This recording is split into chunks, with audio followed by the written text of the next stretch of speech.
मिल जाएगी आपको। यदि आप क्लास में हैं तो कोशिश करें लाइव ही सुने, ठीक है ना। क्या है, द्रव्य क्षेत्र काल भाव का बहुत महत्व होता है। ध्यान, द्रव्य क्षेत्र काल भाव समझते हो, चार बातें होती हैं। द्रव्य मतलब होता है कोई व्यक्ति है, वस्तु है, ठीक है ना, उसकी बहुत वैल्यू होती है। क्षेत्र मतलब एरिया की वैल्यू, वो कीमत नहीं, पैसे वाली कीमत नहीं, ठीक है ना, मैं उसकी इंपोर्टेंस बता रहा हूं। काल, निर्मला दादी, काल की, समय की बहुत कीमत होती है, और भाव की तो होती है। कैसे होती है, आप जैसे शाम का टाइम होता है ना, बहुत थोड़ा मनहूस टाइप का टाइम होता है, जब मन नहीं लगता पढ़ाई वढ़ाई में। सुबह सुबह आप उठो तो बहुत बढ़िया मन लगता है, सब बोलते भी है सुबह उठ के पढ़ाई किया करो, क्यों बोलते हैं, इसलिए तो बोलते हैं, ठीक है ना। एक काल की वैल्यू होती है, इसलिए सारे स्कूल सुबह सुबह चलते हैं, रात को नहीं चलाता कोई स्कूल। क्यों नहीं चलाता, क्योंकि आप रात को सोए हो, फ्रेश माइंड आपका है, अभी दिमाग में और कुछ नहीं है, तो आपका मन लगता है उसमें। होता है कि नहीं होता। 10 लक्षण पर्व में सौम्या जी हमारे परिणाम कितने निर्मल हो जाते हैं, नॉर्मल डेज में वैसे नहीं होते। तो एक टाइम की वैल्यू होती है, क्षेत्र की वैल्यू भी होती है। आपको मंदिर में बैठ के जैसे भाव बनते हैं, वैसे घर में बैठ के क्यों नहीं आते। किसी क्षेत्र, सिद्ध क्षेत्र पर जाओ, अतिशय क्षेत्र पर जाओ, वहां जैसे हमारे भाव बनते हैं, वैसे बाजार में नहीं बनते। क्यों नहीं बनते, क्योंकि क्षेत्र की कीमत है। और ऐसा नहीं है, ये रियलिटी पता है क्या है। परमाणु घूमते हैं, परमाणु समझते हो ना, जिससे मतलब उद्गल द्रव्य होता है जो, उसका सबसे छोटा जो पार्ट है, अद्वैक, उसको बोलते हैं परमाणु। अद्वैक क्या बोलते हैं उसको, परमाणु बोलते हैं। उद्गल द्रव्य के सबसे छोटे पार्ट को क्या बोलते हैं गरिमा जी, परमाणु बोलते हैं। तो सुनो एक मजे की बात क्या है।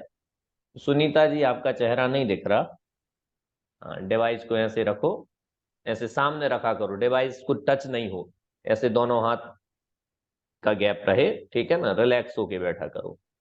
एक मजे की बात पता है क्या है, मनाली, हम शिखर जी जाते हैं ना, शिखर जी में पार्श्वनाथ भगवान की टोंक है, तो वहां हमारे परिणाम बदल जाते हैं। ऐसे परिणाम नहीं रहते कि आप बाजार में खड़े हो वैसे परिणाम आपके हों। पता है क्यों होता है ऐसा। भगवान का बॉडी भी, भगवान की बॉडी परमाणुओं से मिलके बनी, मतलब उद्गल से बनी थी।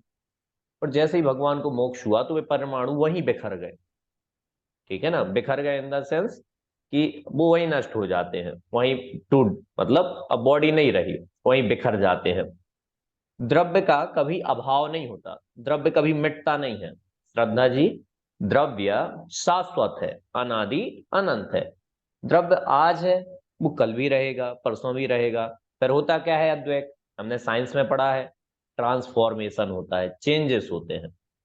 आज कुछ भी ले लो आप, जैसे पेन पेंसिल लिए हो, ठीक है ना, इसको आपने आग लगा के जला दिया, तो सौम्या जी मिट गया, खत्म हो गया वो पेन, पेन की पर्याय मिट गई। लेकिन पुद्गल द्रव्य अभी भी है, उसकी अवस्था बदल गई, उसकी कंडीशन बदल गई। अब वो राख के रूप में हो सकता है, या कुछ और बन गया होगा उसका, लेकिन पुद्गल द्रव्य कभी नहीं मिटता, ठीक है ना। ऐसे ही भगवान का बॉडी, भगवान की बॉडी जिन परमाणुओं से बनी होगी, वे बॉडी मिट गई, लेकिन वे परमाणु आज भी वहां घूमते हैं ही, प्रकृति में तो रहते ही हैं। तो आप जाओ तो वो परमाणु ऐसे महसूस होते हैं। इसलिए द्रव्य का महत्व होता है, क्षेत्र की वैल्यू होती है, काल का महत्व होता है, भावों का तो होता ही है। इसलिए कोशिश करें कि आप इस लाइव क्लास में ही शामिल हो गए, ठीक है ना। यद्यपि ये उतना अच्छा माध्यम भी नहीं है, उतने परिणाम नहीं बन पाते, कि मजबूरी मान के चलो आप, जैसे आप लोग बीच बीच में डिस्टर्ब हो जाते हो, कोई पीछे से बोलता होगा ये चाय पियोगे क्या, पानी पी लो बेटा, जूस बना दें क्या, तो आप लोग डिस्टर्ब हो जाते होगे, अरे क्लास पढ़ लेने दो, पंडित जी देख लेंगे जूस पी रहा है बीच। तो लेकिन कोई बात नहीं, आप घर पे हो तो कोशिश करें कि विशुद्धता के साथ पढ़ें। जनवाणी की आराधना विशुद्धता से होती है, ठीक है ना। तो पानी वानी पी के बैठा करें बढ़िया एकांत कमरे में, जहां कोई डिस्टर्ब नहीं करे, बैठेंगे ऐसे ही शांत, ठीक है। चलो, तो द्रव्य क्षेत्र काल भाव का बहुत महत्व है, इसलिए हम मंदिर जी जाते हैं, ठीक है ना। वरना तो देखो, आजकल लाइव चलते ना प्रोग्राम बहुत जगह के, तो लाइव तुम शुरू कर लो घर पे और बैठे रहो, भजन करते रहो, लेकिन तुम्हारे परिणाम नहीं बनेंगे, क्योंकि द्रव्य क्षेत्र काल भाव का अलग महत्व है। ध्याना, कभी तुम मंदिर जाओ और भगवान को देखो, तुम्हें मम्मी पे चिल्लाने का भाव नहीं आएगा, क्या मम्मी तुम मुझे खिलाती रहती हो, वहां अलग भाव बनते हैं। होता है कि नहीं होता है? ऐसे ही होता है। वहां ये नहीं सोचते कि अब खाना में क्या खाऊंगी यार, स्कूल जाऊं कि नहीं जाऊं। अलग अलग टाइप के भाव बनते हैं अलग अलग जगह पर, होते हैं ना। जहां लोग शराब पीने जाते हैं, मदिरालय, इंग्लिश में बार बोलते हैं उनको, ठीक है ना। तो वहां बैठ के लोगों को जनवाणी पढ़ने के भाव नहीं आते। सुनीता जी आ सकते हैं क्या? कोई बार में बैठ के सोचे कि आज सोच कल कौन सी पूजन करूंगा, मैं थोड़ी देख लूं, पीडीएफ पे सर्च कर लेता हूँ। नहीं आएंगे उसको भाव, क्योंकि द्रव्य क्षेत्र काल भाव की कीमत है, ठीक है ना। इसलिए हम क्षेत्रों पे वंदना करने जाते हैं। वरना हमारे जो मंदिर में भगवान बैठे हैं, उस सम्मेद शिखर जी में जो भगवान बैठे हैं, उनमें क्या अंतर है? कोई अंतर तो नहीं है। जैसे वे पत्थर के हैं वैसे ये पत्थर के हैं। वहां ओरिजिनल बैठे हो या नकली बैठे हो, ऐसा थोड़ी है। हमने तो भावों से उनको भगवान माना है।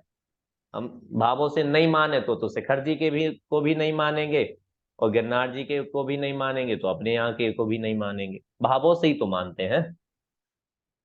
तो द्रव्य क्षेत्र काल भाव का महत्व होता है, मनाली। इसलिए द्रव्य मतलब जनवाणी, जो आप बैठे हुए हो ना, जहाँ अच्छे साफ स्वच्छ कपड़े पहन के बैठना, व्यवस्थित गद्दे वद्दे पे मत बैठना, सोफा सेट पे मत बैठना, प्लास्टिक की लकड़ी की ऐसी कोई जगह हो वहां बैठना, टेबल चेयर हो तो उस पे बैठना, मुंह हाथ धो के बैठना, ठीक है ना। और ताम झाम लेके मत बैठना। पता चला कि दूध चढ़ा हुआ है और आप क्लास पढ़ रहे हो, तो दूध फट ना जाए इसकी चिंता रहेगी आपको, ऐसे मत बैठना। रिलैक्स होके बैठना, ठीक है दादी? हाँ, दादी ने नहीं चढ़ाया दूध, ऐसे ही बैठना है रिलैक्स होके। काल की काल थोड़ी होता है, संध्या का टाइम होता है ना, शाम का टाइम, बहुत अच्छा नहीं माना जाता। लेकिन ठीक है, आप पढ़ रहे हो तो इसलिए अच्छा काल है। जनवाणी जिस समय पढ़ी जाए तो वो अच्छा काल हो जाता है, बाकी तो कोई दिक्कत नहीं है। आज हमें पहला चैप्टर शुरू करना है। नाम है पंच परमेष्ठी। सौम्या जी, क्या नाम है? पंच परमेष्ठी। आपको पांच परमेष्ठियों के नाम भी मालूम होंगे। ये देखो, ये पांच परमेष्ठी कोई पर्सन नहीं है, कोई व्यक्ति नहीं है। ये छोटी छोटी जो बात बोलूं मैं, तो आप पेन कॉपी लेके बैठना, ठीक है ना। तो नोट करते जाना। जरूरी नहीं है जो आपसे प्रश्न पूछे जाएंगे परीक्षा में वो आपकी पीपीटी से होंगे। जो मैं आपको क्लास में बताऊंगा, अधिकतम प्रश्न उसी से होंगे, ठीक है ना। तभी तो मेरी भी वैल्यू है, वरना तो पीपीटी आपको मिल ही गई है, फिर मेरी कीमत कैसे रहेगी? इसलिए मैं जो बोलूंगा उसकी कीमत ज्यादा है। ध्याना, ये पांच जो है ये पर्सन नहीं है, ये पोस्ट है, ठीक है ना। पोस्ट का मतलब क्या है कि इस पोस्ट पर कोई भी जा सकता है। और पोस्ट पर कौन जाता है? आपने देखा ना, जॉब निकलती है तो जॉब किसको मिलती है? जो उसके योग्य होता है, जिसमें उतनी कैपेबिलिटी होती है, एबिलिटी होती है, योग्यताएं होती हैं, वो उस पोस्ट पर जाता है, सीधी सी बात है। तो ये पांच परमेष्ठी की जो पोस्ट है, इस पर कोई भी जा सकता है, कोई भी। कोई यहाँ बाधा नहीं है। बस तुम्हें उतना पुरुषार्थ करना पड़ेगा।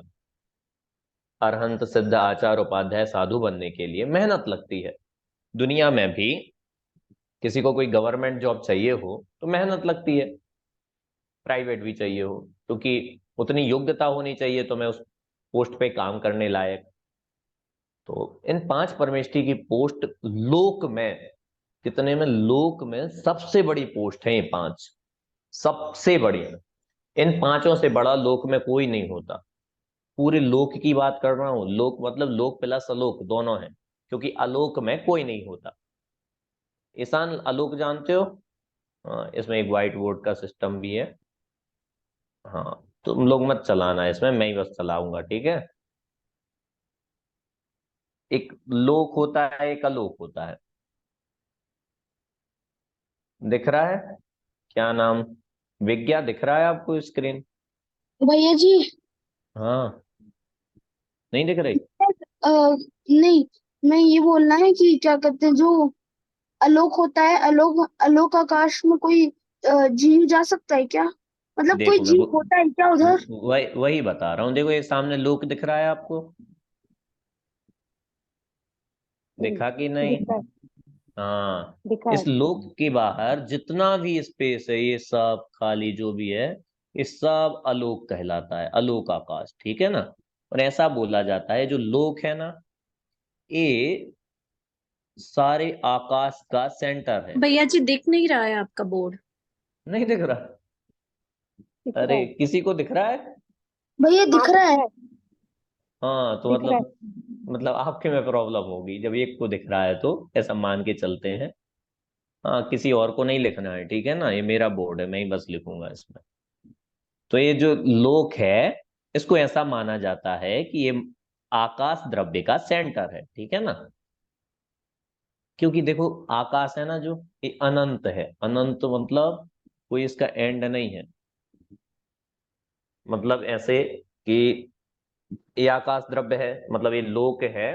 अब इसके इस तरफ चले जाओ तो कोई एंड नहीं है, और इस तरफ चले जाओ तो कोई एंड नहीं है, ऊपर चले जाओ तो कोई एंड नहीं, नीचे चले जाओ तो कोई एंड नहीं, एंडलेस है चारों तरफ।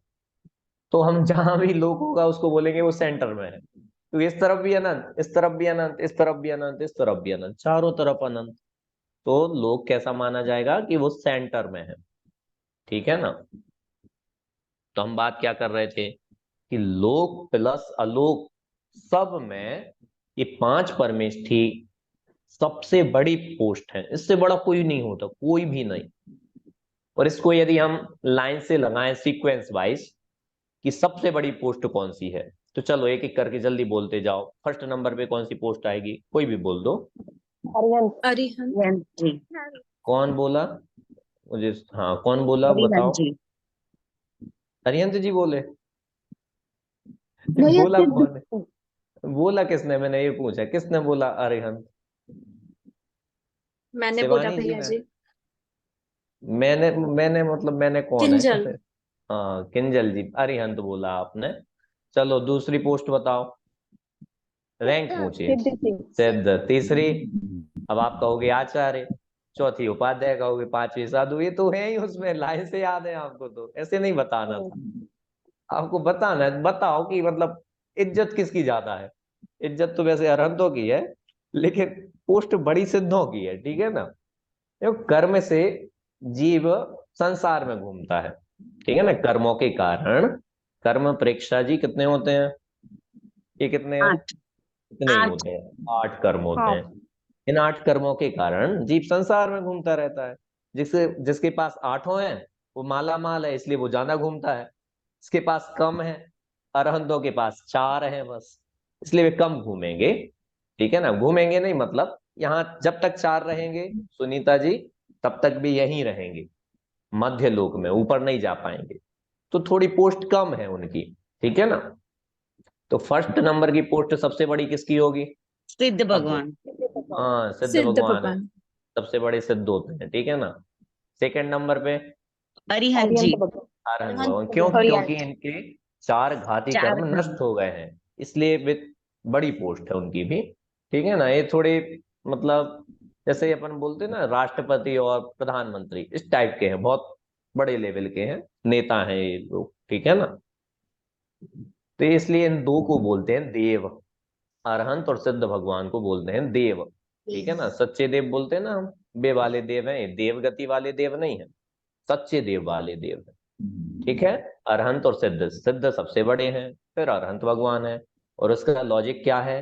क्योंकि दादी, अरहंत भगवान के 4 घाती कर्म बस नष्ट हुए हैं, और सिद्ध भगवान के सारे कर्म नष्ट सारे। हो गए। और पता है इसका एक और हमें लॉजिक क्या है? जिसके कर्म नहीं होते ना, वो रॉकेट जैसा उड़ता है। आत्मा का एक नेचर है, बहुत मजेदार नेचर है, विज्ञा पता है क्या है? उसको बोलते हैं ऊर्ध्वगमन। ऊर्ध्वगमन मतलब ऊपर की तरफ जाना। एक गुब्बारा आता है ना ऐसे, मतलब उसमें कोई गैस भरी रहती है, उसको ऐसे छोड़ दो तो वो ऊपर जाके चिपक जाता है छत पे। जैसा एक गुब्बारा आता है, उसका स्वभाव पता है क्या होता है? ऊर्ध्वगमन स्वभाव होता है उस गुब्बारे का, कि तुम उसको छोड़ोगे तो ऊपर जाके चिपकेगा, वो नीचे रहेगा ही नहीं। ऐसे ही आत्मा को यदि छोड़ दिया तुमने, किसने, कर्मों ने, तो आत्मा ऊपर चला जाता है, ऐसे उड़ता है सीधा, सीधे ऊपर जाएगा और तीन लोक के सबसे ऊपर सिद्ध सला बनी हुई है, वहां जाके विराजमान हो जाता है। यदि आत्मा कर्म से सहित नहीं है, मतलब आत्मा कर्म से रहित हुआ कि ऊपर गया, सीधा सीधा रूल यही है। तो सिद्ध आठों कर्मों से अलग हुए, सीधे ऊपर जाके विराजमान हो गए, तो वे सबसे ऊपर भी हैं, इसलिए वे सबसे बड़े हैं। सेकंड नंबर पे अरहंत भगवान चार घाती कर्म नष्ट होने पर यही हैं, लेकिन फिर भी उन्होंने बहुत बड़े, बहुत ज्यादा कर्म मिटा दिए। चार घाती कर्म संसार का 99% है। कितना परसेंट विज्ञा? 99%। चार अघाती कर्म तो 1% मात्र है, ठीक है ना। तो 99 मिटा दिया, मतलब हो ही गया काम लगभग। थोड़ा बहुत बचा है तो हो जाएगा, वो तो कोई टेंशन नहीं। हाँ बोलो अद्वैक। भैया जी, जब सिद्ध भगवान के सारे घाती और अघाती कर्म नष्ट हो जाते हैं, भगवान एकदम अग्रभाग पे क्यों होता है? सिद्धशिला कहीं और क्यों नहीं होता? इतना बड़ा तो तीन लोग है, आधी से ज्यादा जगह पूरी खाली है।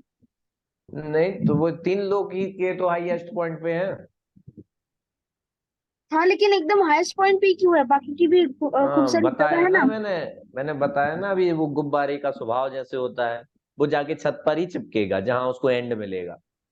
उसके ऊपर और छत होती ना तो वो और ऊपर चला जाता, लेकिन जहां लास्ट है वहीं जाके चिपकता है। वैसे ही आत्मा का नेचर है ऊर्ध्वगमन।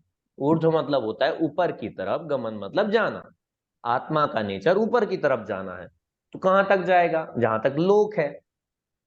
मनाली लोक के बाहर थोड़ी निकल जाएगा, तो जहां तक लोक था वहां तक यूं गया सीधा, लेकिन लोक एंड हुआ तो वो वहीं रह गया, अब उसके ऊपर नहीं जा सकता था, क्योंकि लोक ही खत्म हो गया। अब क्या करे बेचारा आत्मा, वही है।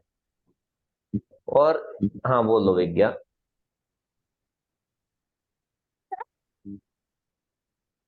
आवाज नहीं आ रही आपकी, अब भी नहीं आ रही। ये ईयरफोन हटा के बोल दो।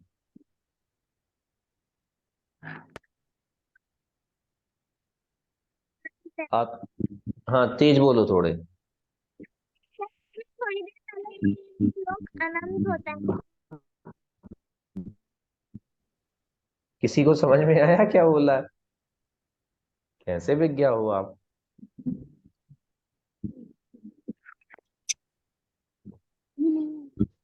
किसी को लिख के भेज दो तो मुझे बता देगा, तो मैं आंसर दे दूंगा, ठीक है। एक और बात है, आत्मा का गमन वहीं तक होगा जहां धर्म द्रव्य होगा, ठीक है ना। धर्म द्रव्य जहां नहीं होगा तो वहां कोई द्रव्य नहीं चल पाएंगे, क्योंकि धर्म द्रव्य चलाने का काम करता है। और धर्म द्रव्य लोक में बस है, ठीक है ना, लोक में नहीं है, ओनली लोक में बस है। तो लोक में जहां तक धर्म द्रव्य है, आत्मा वहां तक जाता है, उसके आगे नहीं जा सकता, ठीक है ना। इसलिए लोक जो बनता है ना, वो धर्म धर्म और जीव पुद्गल द्रव्यों से बनता है, क्योंकि धर्म धर्म पुद्गल और काल द्रव्य लोक के बाहर नहीं पाए जाते। लोक के बाहर मतलब अलोक में ओनली आकाश द्रव्य होता है और कोई सा द्रव्य नहीं होता, भैया ठीक है इस। हाँ भैया, लेकिन मेरी मम्मी हमेशा बताती है कि बाहर एक इंद्रिय जीव होता है बाहर और मतलब जीवित बाहर मतलब लोक के ही अंदर होता है, मध्य लोक के बाहर ऐसा अलोकाकाश में नहीं होता। नहीं होता। आकाश द्रव्य के अलावा और कोई सा द्रव्य नहीं पाया जाता। तो अरहंत सिद्ध भगवान हाईएस्ट पोस्ट पर है, उससे छोटी पोस्ट पर है अरहंत भगवान।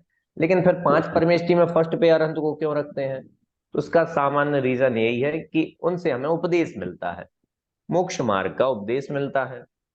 वे हमें बताते हैं कि तुम हम सब भगवान कैसे बन सकते हैं, इसलिए हम अरहंत को पहले नमस्कार करते हैं। हे अरहंत भगवान, आपने हमें उपदेश दिया है, इसलिए आपको नमस्कार हो। अब सिद्ध भगवान तो क्या है, चले गए, उन्हें तो मतलब है नहीं किसी से, वो तो जानते देखते रहते हैं बस, उनसे हमें फायदा नहीं मिलता। और हम में स्वार्थी लोग, सेल्फिश, जो हमारा काम करेगा हम उसको फर्स्ट रैंक देंगे। परंतु भगवान ने हमारा काम किया है, उन्होंने हमें उपदेश दिया है, इसलिए हमने हमने उनको फर्स्ट रैंक दे दी। जबकि हैं वो कौन सी रैंक वाले? सेकंड रैंक वाले हैं, ठीक है। चलिए, तो 3 परमेष्ठी हैं गुरु। गुरु मतलब वे हमें पढ़ते पढ़ाते हैं, वे हमें सिखाते हैं, इसलिए उनको गुरु बोलते हैं। आचार्य, उपाध्याय, साधु। इनका सीक्वेंस यही है। आचार्य सबसे बड़े हैं, क्योंकि आचार्य परमेष्ठी संघ के हेड होते हैं।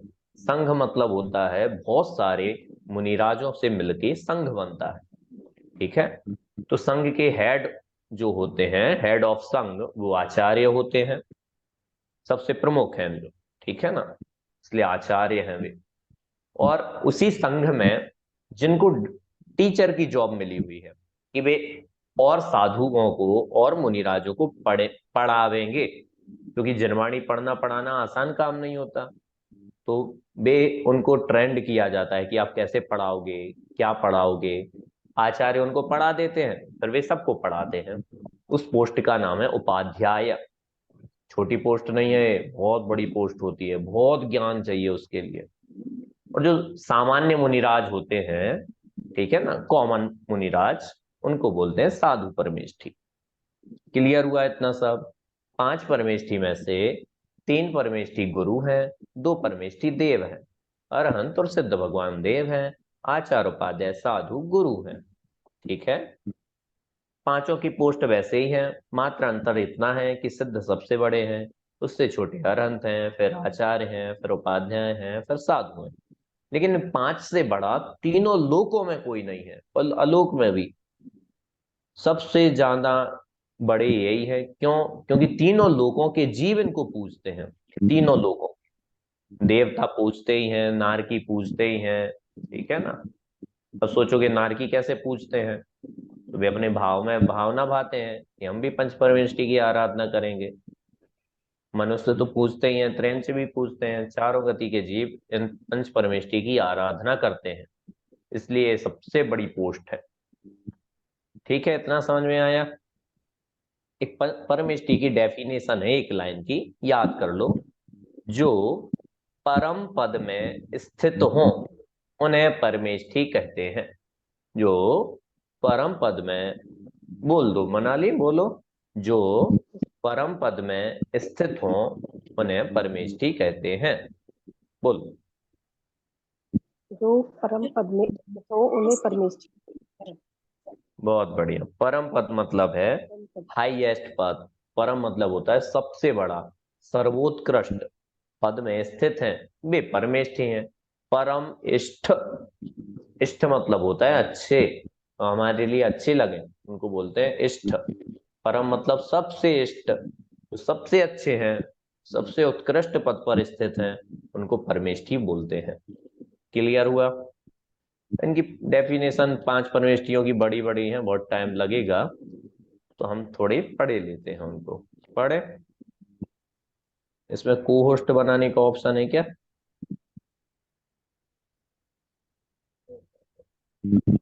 हाँ, बना सकते हैं। कोई ऐसा है जो स्क्रीन शेयर कर सके तो बताओ, मैं उसको को होस्ट बनाए देता हूँ।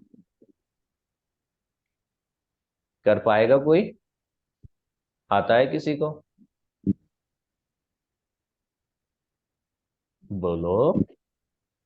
किसी को नहीं आता? सर तो मैं ही करूँ क्या? मैं सर स्क्रीन शेयर करूंगा। सर मैं कर लेती हूँ, बट मुझे लैपटॉप से लॉगिन करना पड़ेगा।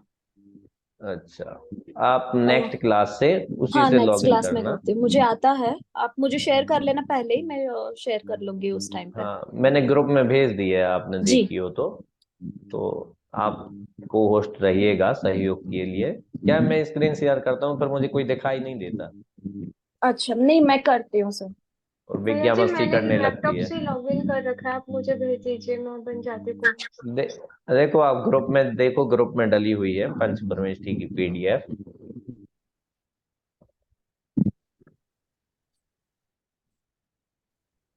बताइए कौन कर रहा है शेयर, मैं को होस्ट बना दूं। विज्ञा कर सकती हो तुम? पढ़ना तुम, वरना तुम शेयर ही करते रहो, खुद नहीं पढ़ो, ऐसे नहीं करना, ठीक है। अपना हित नहीं भूलना। बना दूं तुम्हें? चलो विज्ञा करो शेयर। कहाँ गई विज्ञा?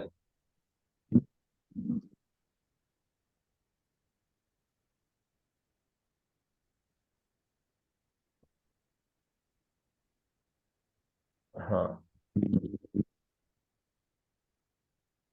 चलो, देखो 5 परमेष्ठियों में से पहले अरहंत बनते हैं, फिर सिद्ध बनते हैं।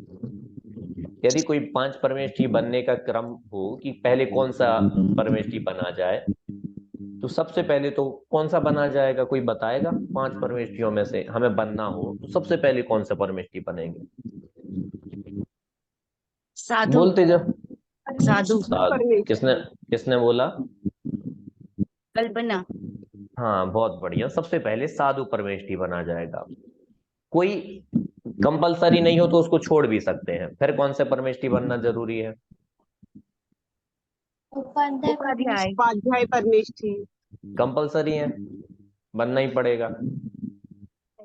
हाँ सर। नहीं, ध्याना, आत्म ध्याना बताओ। ध्याना मना कर रही है, कंपलसरी नहीं है। उपाध्याय परमेष्ठी बने बिना भी चल जाएगा। आगे बोलो, क्या बनेंगे फिर? आचार्य। आचार्य। अचार नहीं, किसान। अचार नहीं बोल रहा है, आचार्य बोल रहा है, ठीक है। चलो ये कंपलसरी है, आचार्य बनना पड़ेगा। नहीं। ध्यान ध्यान तुम्हें सब आता है, तुम तो क्लास ले लो यार। बताओ, ध्यान मना कर रही है, कंपलसरी नहीं है। आचार्य बने बिना भी आगे बढ़ सकते हैं। तो बताओ फिर क्या बनेंगे? सीधे अभी साधु बने थे अपने, ठीक है, इसके बाद क्या बना जाएगा? बोलो। अरिहंत परमेष्ठी। अरिहंत। हाँ बच, अब तो बचा ही वो है, अब तो सीधे सिद्ध नहीं बन सकते ना। तो आचार्य के बाद अरहंत, साधु के बाद बनेंगे अरहंत और फिर सिद्ध। अरहंत अरहंत तो बनना ही पड़ेगा, ठीक है ना, उसके बने बिना काम नहीं चलेगा, वो तो कंपलसरी है। तो 3 पोस्ट कंपलसरी है 5 में से, अद्वैत, साधु, अरहंत और सिद्ध। ये लिख लेना, ठीक है ना। सर आपने दूसरी विज्ञा को होस्ट बना दिया है। वो दूसरी विज्ञा को बना दिया। दो दो विज्ञा है, तो तुम वो हाथ उठाओ ना, रेज हैंड करो। हाँ ये आ गई विज्ञा, लो आप बन जाओ। सर मैंने स्क्रीन शेयर कर दिया है। हाँ बढ़िया है, फिर कोई ऐसी जरूरत नहीं, हो गया तो ठीक है। ये लिख लेना, ठीक है। क्या बात बताई मैंने? पहले तो ये रैंक बताई ना, 5 परमेष्ठियों की रैंक, वो याद रखना। आप सब याद हो गई होंगी, बस पहले में अंतर है, सिद्ध सबसे बड़े हैं, सेकंड अरहंत है। तो 5 परमेष्ठियों में से मोक्ष जाने के लिए कंपलसरी कौन कौन सी पोस्ट है? तो सुनीता जी ख्याल में आया? साधु बनना तो कंपलसरी है, उसके बिना मोक्ष नहीं होगा, लेकिन उपाध्याय और आचार्य बनना जरूरी नहीं है। और तो जी। और एक मजे की बात पता है क्या है? उपाध्याय को और आचार्य को कभी मोक्ष नहीं होता, पता है ना। कभी आचार्य और उपाध्याय को मोक्ष नहीं होता। जिसको मोक्ष जाना हो यदि, तो उनको आचार्य और उपाध्याय की पोस्ट छोड़नी पड़ेगी, रिजाइन करना पड़ेगा। इतना भयंकर काम होता है। लिपि जी पता है क्यों? ऐसा इसलिए क्योंकि जो जितनी बड़ी पोस्ट पर होता है उसके हेडेक उतना बड़ा होता है, ठीक है ना। जिम्मेदारी की बात है ना, रिस्पॉन्सिबिलिटी है। आपको पता है पहले मुनिराजों के कितने बड़े बड़े संघ होते थे? 8-8 हजार मुनिराज होते थे एक एक संघ में। 16 हजार मुनिराज हैं किसी संघ में। इतने बड़े संघ को संभालना कितने हेडेक का काम होगा। और आपको पता नहीं मुनिराजों को कितना ज्ञान होना जरूरी है आचार्य बनने के लिए। द्रव्य क्षेत्र काल भाव के विशेषज्ञ होते हैं वे, स्पेशलिस्ट। कहाँ अकाल पड़ेगा, निमित्त ज्ञानी होते हैं। कहाँ अकाल पड़ेगा, कहाँ मुनिराजों के आहार की व्यवस्था होगी, कहाँ नहीं होगी, कहाँ की समाज अच्छी है, कहाँ की द्वेषी है, कहाँ का राजा अच्छा है, कहाँ का राजा बुरा है, सब कुछ ज्ञान होना चाहिए उन आचार्य को। वरना ऐसे राज्य में अपने संघ को ले गए जहां का राजा जैन धर्म का विरोधी हो, तो सारे संघ को मरवा देगा वो। कहीं ऐसे क्षेत्र में ले गए जहां अकाल पड़ा हो, फिर आंटी उन्हें आहार कौन देगा? बहुत दिक्कत हो जाएगी। ऐसे काल में ले गए कि चातुर्मास लगने वाला हो, फिर दिक्कत हो जाएगी ना। तो बहुत बड़ी जिम्मेदारी का काम होता है आचार्य का। इसलिए आचार्य उपाध्याय की पोस्ट छोड़ करके अरहंत दशा मिलती है। उसके पद पर रहे हुए, उस पोस्ट पर रहते हुए किसी को अरहंत दशा नहीं हो सकती। ठीक है, क्लियर?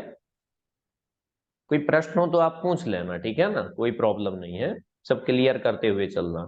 तो ये क्लियर हो गया कि सर मोक्ष। सर सर हाँ, सर, ये समझाइए, जो आचार्य होते हैं वो 12 अंगों का उसको अभ्यास रहता है, वो सब करते, तो वो पोस्ट के बगैर अरिहंत कैसे बन सकते हैं सर? क्यों? क्षय संज्ञान की जरूरत नहीं है बहुत सारी अरहंत बनने के लिए। देखो क्या है, मतलब ये दुनिया में देखो अरबपति बनते हैं ना, अरबपति, बहुत पैसे वाले। तो 2-2 रुपए से नहीं बनता कोई कि दान ले लेके 2-2 रुपए लेके कोई अरबपति बन जाए। ऐसे ही कोई किसी को केवल ज्ञान चाहिए हो ना, केवल ज्ञान मतलब संपूर्ण ज्ञान, संपूर्ण ज्ञान। हाँ, सर्वज्ञ बनना हो, तो एक एक चीज को जान के नहीं कोई सर्वज्ञ बन सकता। उसके लिए आत्मा को जानो, तो आत्मा में ही ऐसी सामर्थ्य है कि वो सब कुछ जान लेगा। ऐसे ही केवल ज्ञान प्राप्त करने के लिए, अरहंत बनने के लिए द्वादशांग का ज्ञान जरूरी नहीं है, ठीक है ना। मोक्ष जाने के लिए भी जरूरी नहीं, और तो और एक ग्रंथ का भी ज्ञान जरूरी नहीं है, और तो और नमोकार मंत्र का भी ज्ञान जरूरी नहीं है। आपको नमोकार मंत्र नहीं भी आता तब भी आप मोक्ष चले जाओगे।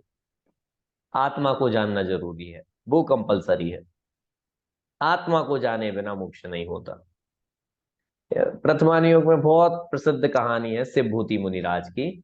शिवभूति मुनिराज का क्षय संबंध था, उन्हें बहुत चीजें याद नहीं होती थी, लेकिन उन्हें आत्मा का बारे में पता था, आत्मा को जानते थे, तो वो मोक्ष चले गए, केवल ज्ञान हो गया, सब कुछ जानने लगे। हाँ एहसान बोलो, कुछ नहीं बोलना। हाँ, जिसको बोलना हो बोल दिया करो, ठीक है। बोलो विज्ञा।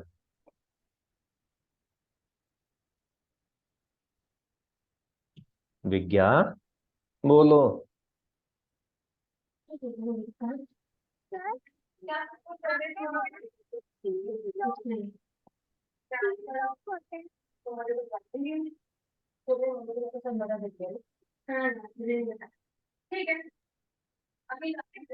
अरे कौन बोल रहा है भाई? हाँ, 3 लोग होते हैं तो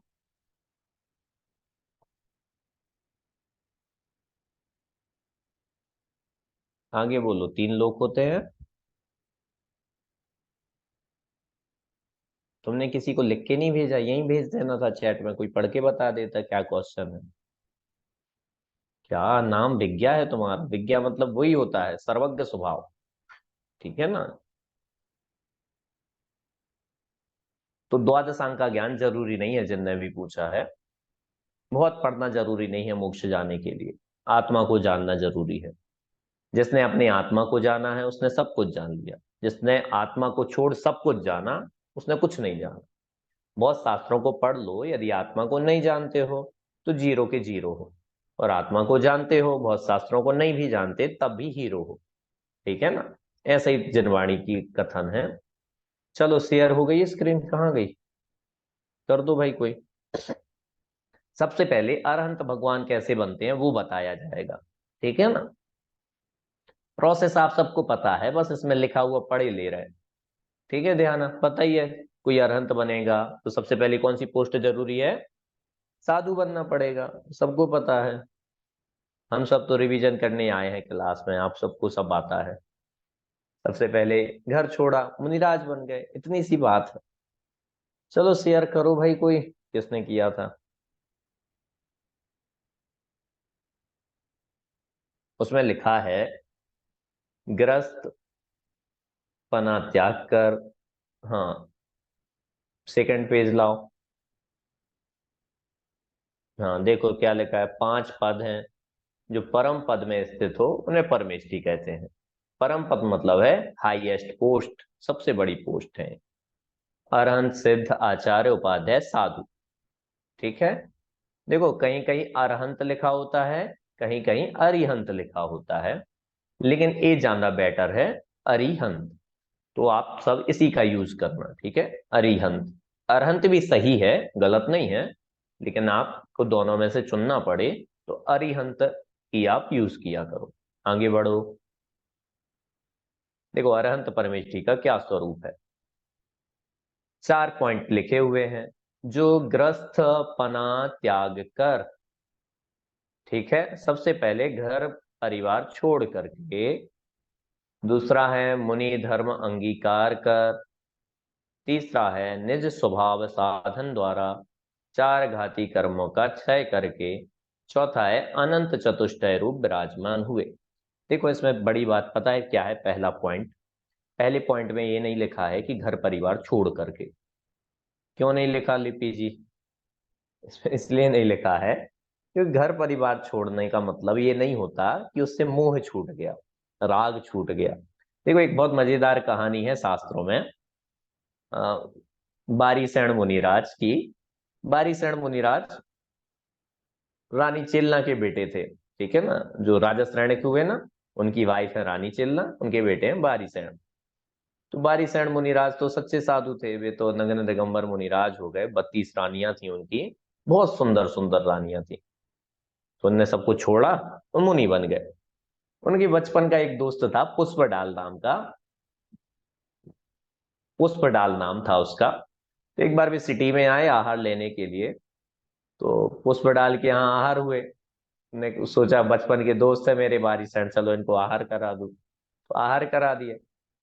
तो उसने सोचा चलो थोड़े छोड़ आता हूँ आहार के बाद थोड़ी दूर तक, अब अपने ही बचपन के ही फ्रेंड हैं, बहुत खेले हैं साथ में, थोड़ी छोड़ आएंगे तो क्या हो जाएगा। तो पुष्पडाल थोड़े छोड़ने के लिए गए, तो मुनिराज तो कुछ बोले ही नहीं, तो चलते जा रहे चलते जा रहे, बहुत थोड़े सिटी का एंड आने को हो गया। बारिशण मुनिराज ने कुछ नहीं बोला, तो संकोच करे पुष्पडाल की, चला जाऊंगा, ये तो कुछ बोलते ही नहीं कि अब चले जाओ लौट जाओ घर को। फिर थोड़े थोड़े और गए, जंगल की तरफ जाने लगे, तब भी मुनिराज ने कुछ नहीं बोला। इसे करते करते जंगल पहुंच गए।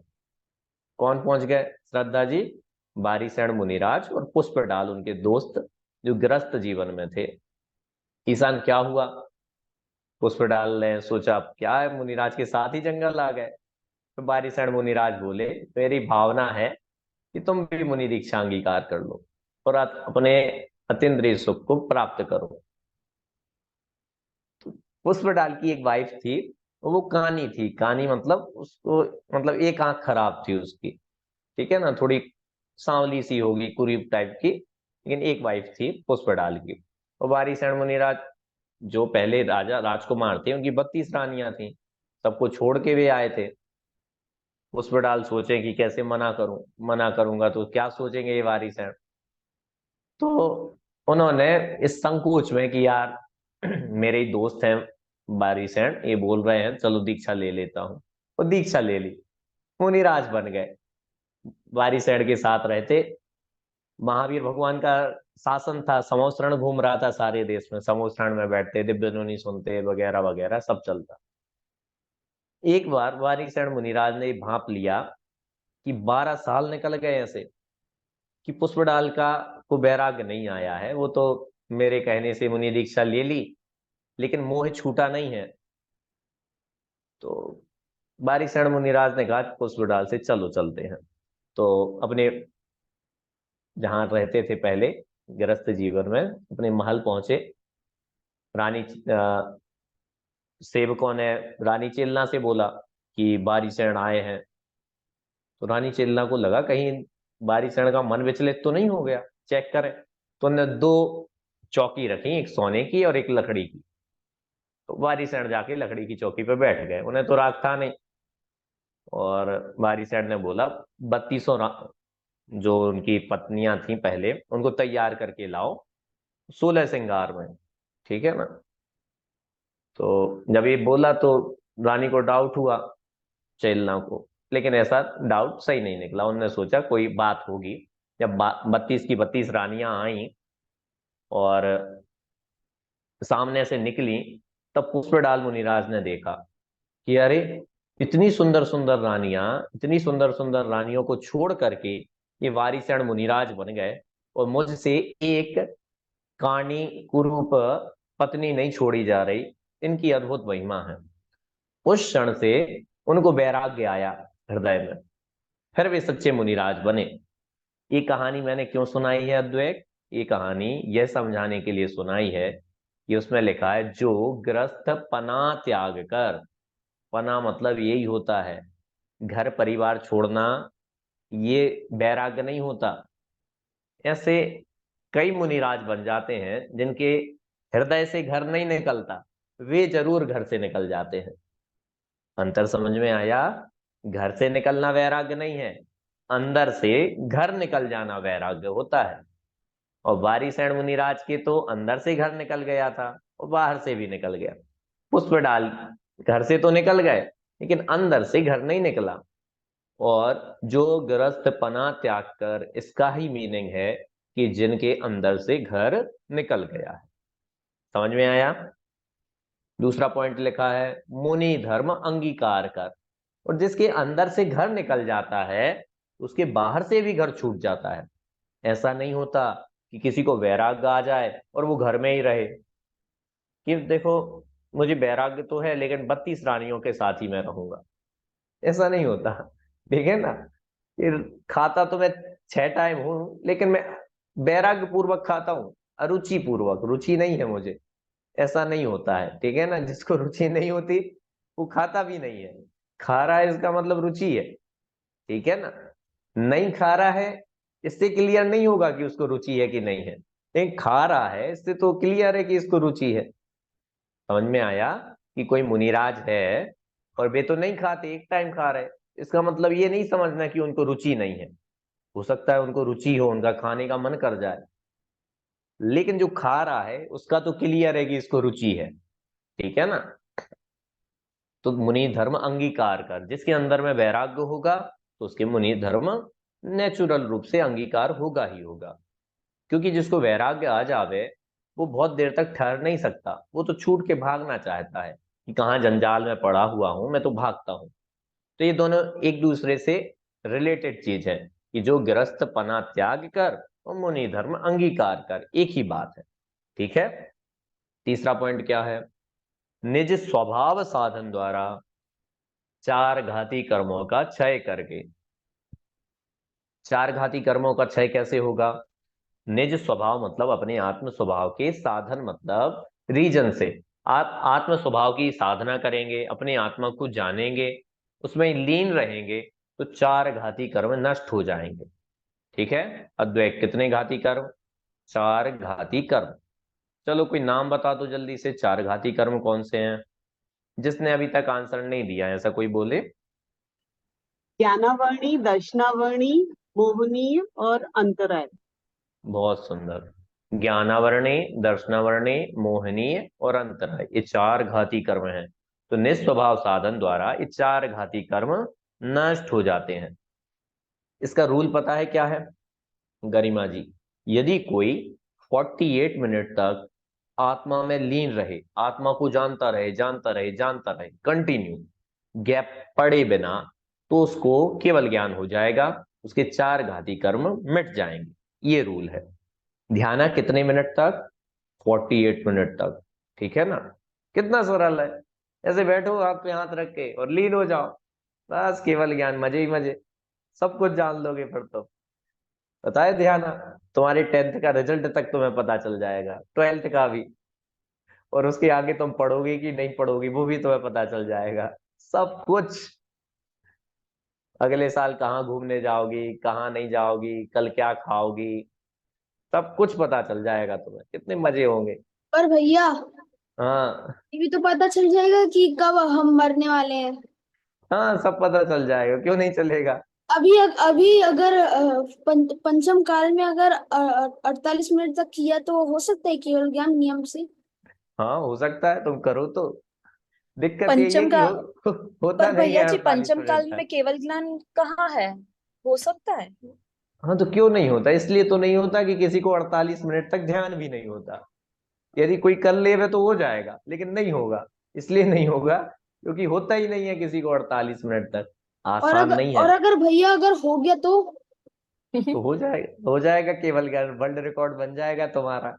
पंचम काल में केवल ज्ञान प्राप्त करने वाले पहले मुनिराज का नाम है, ऑप्शन 1 2 3 4, ऑप्शन 4 में है अद्वैत। टिक लगा देंगे सब, रिकॉर्ड बन जाएगा, लेकिन नहीं बनेगा, टेंशन मत लो। जिनवाणी की बात झूठी नहीं होती। जिनवाणी में जो लिखा है ना, वो उन्हीं केवल ज्ञानी ने कहा है जो सब कुछ जानते हैं। तो वे जानते हैं कि एक क्लास लगेगी आरंभ पाठशाला की, उसमें एक बच्चा ऐसे प्रश्न करेगा, उसको ऐसा डाउट होगा, लेकिन लेकिन वो कोशिश करेगा तो भी उसको नहीं होगा, क्योंकि रूल ही है, रूल है तो है।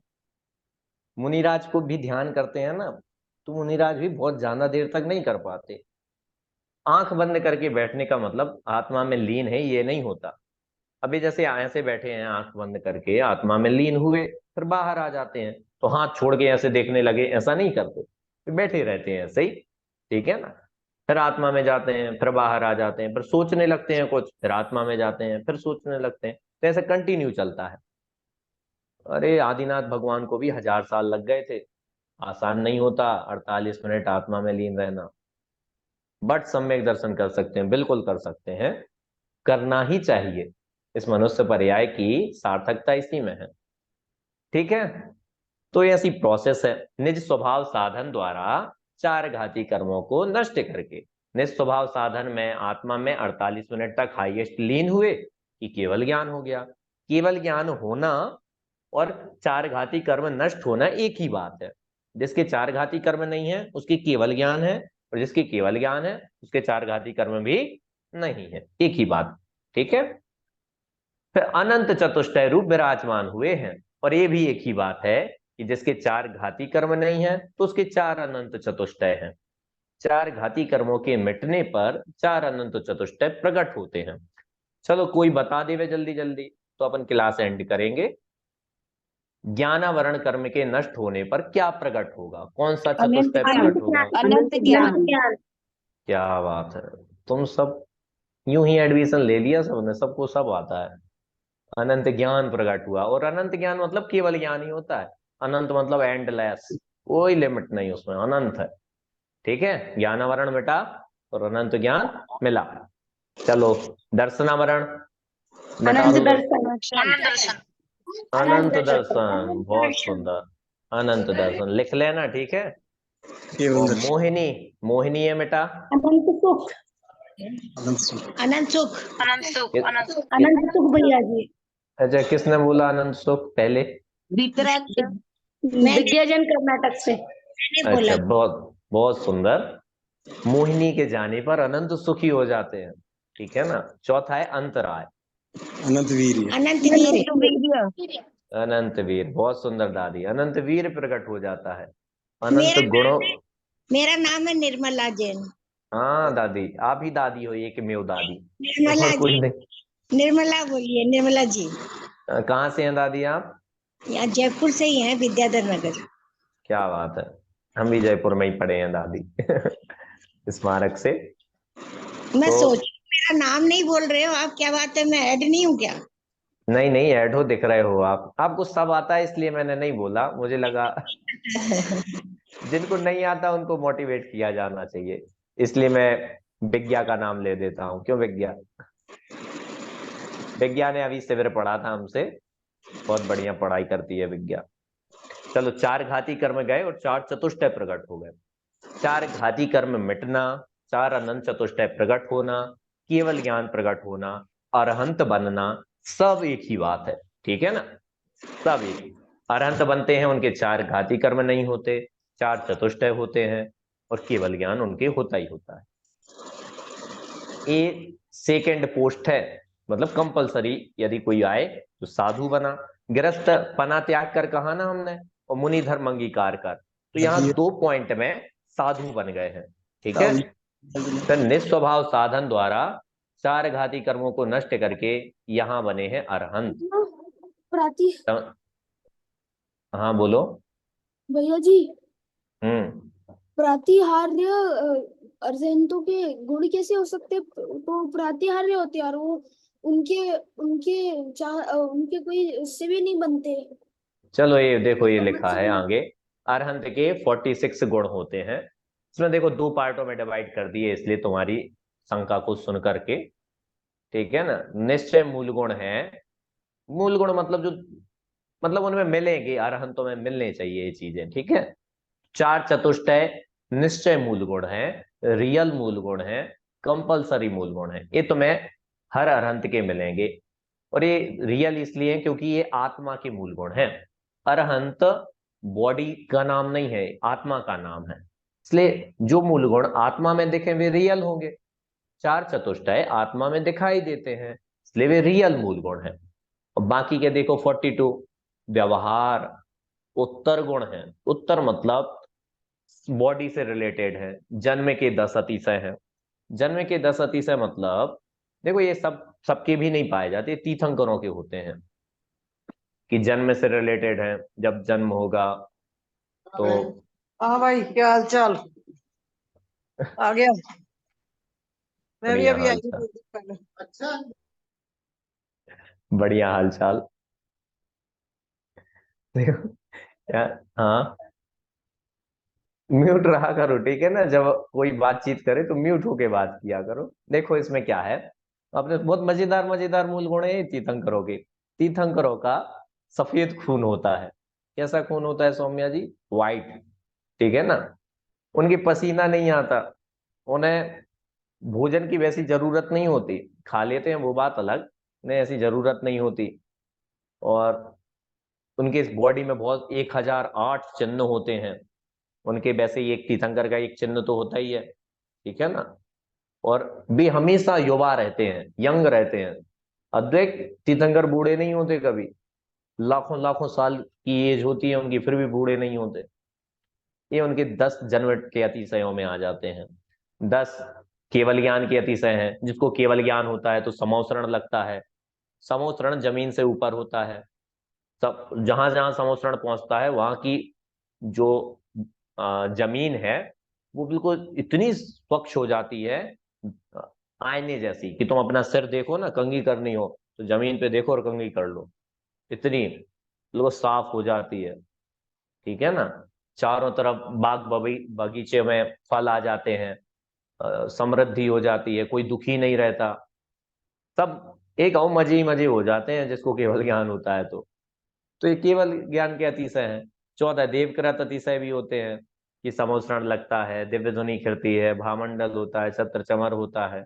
देवता जिन अतिशयों को करते हैं उनको बोलते हैं देवकृत अतिशय। आपसे ऐसा क्वेश्चन पूछा जा सकता है कि तीर्थंकरों के खून सफेद होना यह उनका निश्चय मूल गुण है कि व्यवहार मूल गुण है? तो क्या आंसर दोगे आप? व्यवहार। व्यवहार मूल गुण। व्यवहार। तो ऐसे पता है कितने क्वेश्चन बना सकता हूं मैं? 42 क्वेश्चन बनेंगे, ठीक है ना। सारे के सारे 42 मूल गुणों में से एक एक दे दूंगा मैं कि शरीर पर 1008 चिन्ह होना यह उत्तर मूल गुण है कि निश्चय मूल गुण है? उत्तर बताओ। गुण। उत्तर गुण है। हाँ, तो आप लोगों को 42 क्वेश्चन तैयार हो गए होंगे, हो गए। बस आपको एक बात तैयार करनी है कि चार चतुष्टय उनके रियल मूल गुण है, वे निश्चय मूल गुण है, बाकी सब व्यवहार है। और क्यों? क्योंकि हम आत्मा में आत्मा के गुण देखेंगे। जो आत्मा में मिलेगा वो रियल गुण है, जो आत्मा में नहीं मिलेगा वो रियल नहीं है, वो तो बॉडी के हुए फिर। ठीक है, क्लियर। चलो आगे पीपीटी करना क्या है। देखो इसमें लिखा भी है 8 प्रातिहार लिखे हैं, और लिखा तीर्थंकर अरहंतों के होते हैं। नॉर्मल जो अरहंत होते हैं ना उनके ये नहीं पाए जाते 42 भी। नॉर्मल के तो 8 प्रातिहार जरूर मिल जाएंगे और 4 चतुष्टय तो कंपलसरी हैं। लेकिन 10 जन्म के, 10 केवल ज्ञान के, 14 देवकृत ये नहीं मिलेंगे। चलो बस इतना पर्याप्त है, बाकी कल हम देख लेंगे। किसी को कोई प्रश्न हो, डाउट हो तो पूछ लो।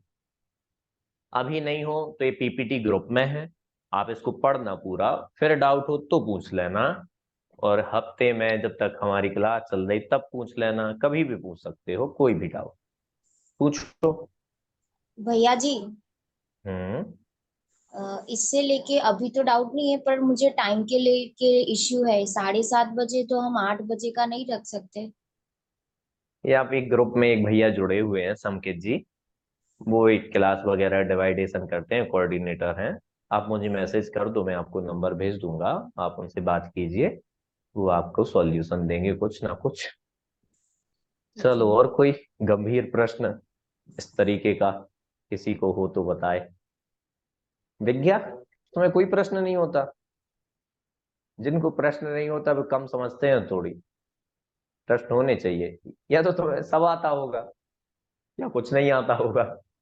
इन दोनों कैटेगरी में मत जाया करो, बीच में रहा करो, कुछ कुछ आता हो, कुछ कुछ नहीं भी आता हो। हाँ बोलिए। भैया जी एक बार चार चतुष्टय के नाम बता दीजिए। अनंत दर्शन, अनंत ज्ञान, अनंत सुख, अनंत वीर्य। अनंत दर्शन, अनंत ज्ञान, अनंत सुख, अनंत वीर्य।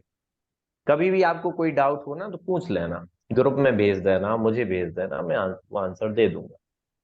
चलो और कोई प्रश्न किसी को? करता है भैया जी। हाँ सभी पूछ। जन्म के दादी। जन्म के अतिशय कौन करता है? भगवान के।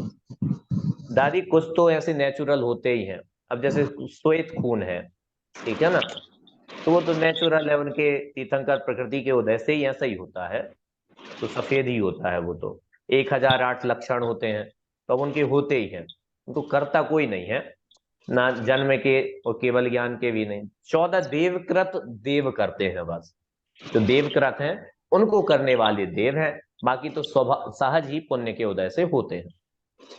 ये 8 प्रातिहार्य से क्या मतलब है? 8 प्रातिहार अरहंत दशा के सूचक हैं।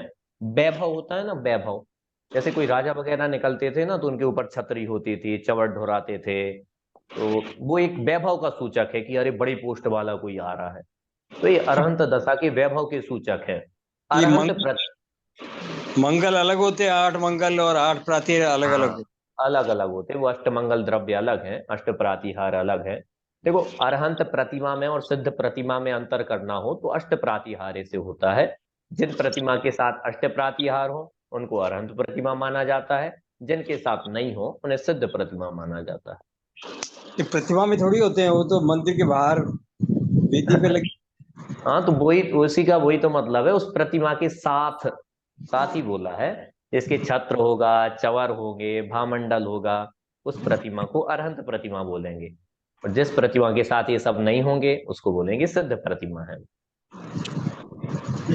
भैया जी आपके मोबाइल की रिंगटोन बोले तो कौन सा वजन था, वो ग्रुप पे डाल सकते क्या आप? या विजय कर्नाटक से बोल रही हूँ।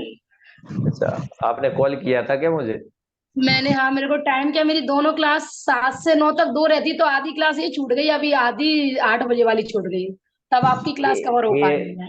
ये डॉक्टर हुकमचंद जी भारल ने भरत का अंतर्द्वंद लिखा है, इस नाम से बुक है, भरत का अंतर्द्वंद।